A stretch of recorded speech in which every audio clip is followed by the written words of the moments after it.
In a narcissistic relationship, one of the most painful aspects is how your strengths and virtues are turned against you. Narcissists purposefully target your deepest beliefs and sense of self-worth. These beliefs, which shape your identity and how you see the world, become battlegrounds where the narcissist tries to change who you are fundamentally. They use subtle manipulation to alter your beliefs, essentially reprogramming your thoughts and emotions. As a result, you begin to conform to their distorted version of reality, shaping your actions and perceptions accordingly. People often find themselves watching countless videos on narcissistic abuse because they're unconsciously trying to undo this mental reprogramming inflicted by the narcissist. The goal of the narcissist is to mold you into a person who reflects their own flaws, all while taking credit for your strengths and virtues. It's like they're casting you as the scapegoat or a sacrificial lamb in a ritualistic sacrifice, burdening you with their shortcomings while avoiding any consequences themselves. This manipulation shields them from accountability, as they deflect their own faults onto others, further distorting your sense of reality and self. In these manipulative rituals, narcissists not only burden you with their own flaws but also with their karma. This is what scapegoating rituals have always been about. That is why you don't see them receiving their karma. By projecting their faults onto you and manipulating your beliefs and reality, they evade accountability for their actions. This process of scapegoating and distorting your identity serves to shield them from facing the consequences of their behavior, effectively transferring their negative karma onto you. This adds another layer of injustice and psychological weight to the victim's experience in a narcissistic relationship. It's unsurprising that pervasive scapegoating and sacrificial rituals persist across societies and groups of all kinds, although they have become less overt over time. Throughout history, groups have often been responsible for some of the most egregious acts, not just individual leaders. This understanding is crucial for grasping how the narcissistic matrix of the world operates. It's never just about a single narcissist, it involves a system, often comprising multiple narcissists and well-meaning, righteous individuals who are unwittingly blinded by rituals they carry out routinely, both on a large and small scale. They engage in these actions without fully comprehending their impact, believing from an early age that they are perpetuating good practices, which they then pass on to new generations. Once you grasp this, you realize that the so-called normal world and its inhabitants operate similarly, albeit more subtly, until you recognize the pattern. Then, their actions become glaringly clear and cruel, and you can hardly believe how pervasive it is, often feeling isolated in your understanding. Uncovering this layer reveals a deeper narcissistic reality, showing that encounters with higher-level narcissists are just the beginning. Narcissists create or exploit existing collectives, groups of friends, family, or existing social and religious systems. These collectives appear good on the surface, but once you scrutinize them with your true self, you stand in utter shock and disbelief. You realize that what these groups deem good is not good at all, and what they consider bad is not bad at all. Yet, everyone within these collectives believes in this distorted reality, creating a false collective consciousness. This phenomenon is observed in both large groups, like religious systems, and small ones, like a group of friends. In these settings, the narcissist acts as a small god or king, establishing belief systems that label as good whatever they want their followers to do, and as bad whatever they want to avoid. They, however, remain above these sacred laws. This is why those who have encountered narcissists often describe them as hypocrites.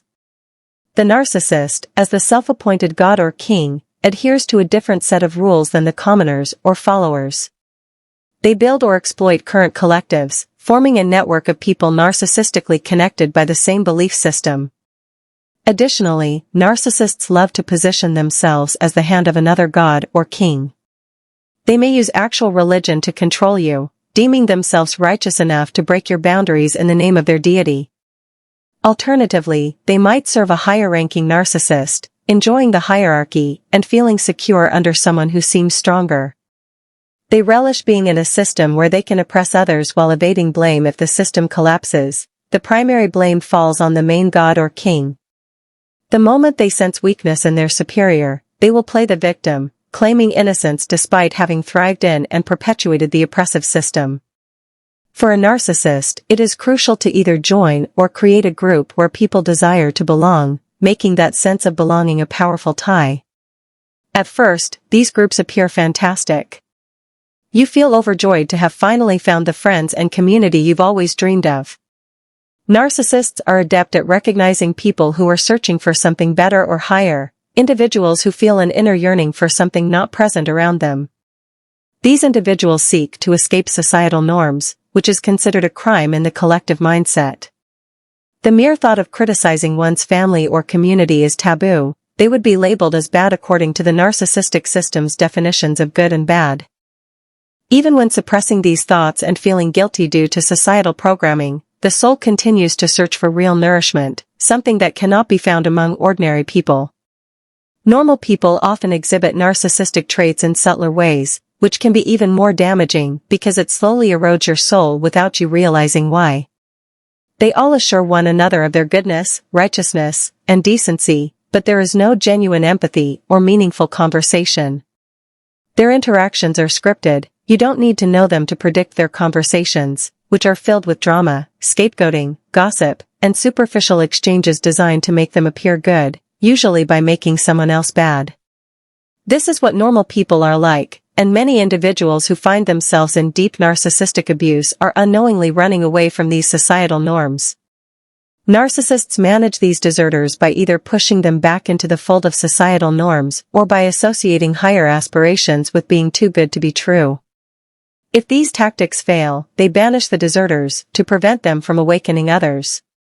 In these groups, whether a large-scale religious group, a small circle of friends, or a family, everyday conversations are used to dictate what members should think, like, dislike, how they should be, and how they should behave. This is accomplished by harshly judging anyone who deviates from the group's norms, branding them as bad, dangerous, terrorists, or crazy.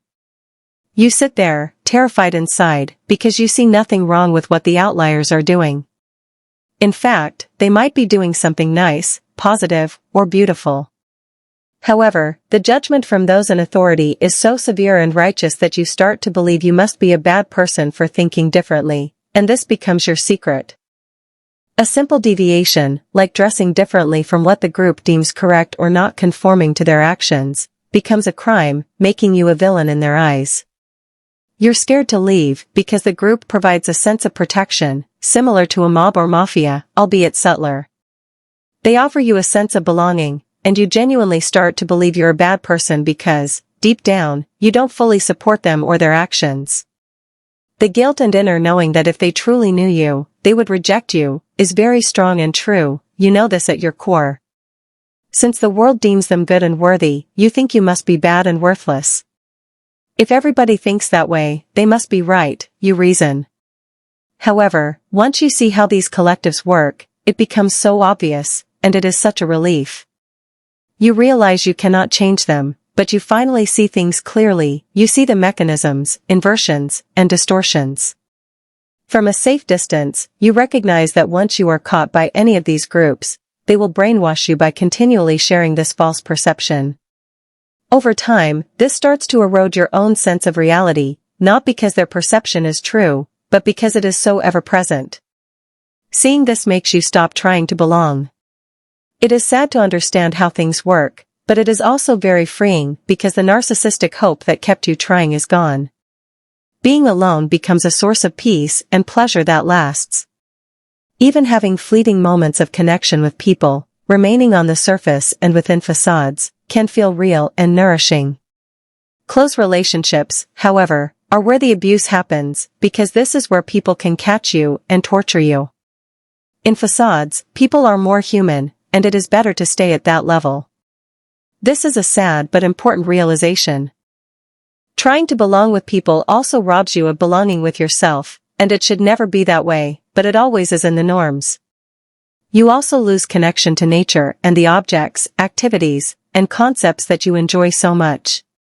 You cannot connect with them if you are full of gossip and drama, pulled into all these false problems, victimhoods, politics, and current affairs.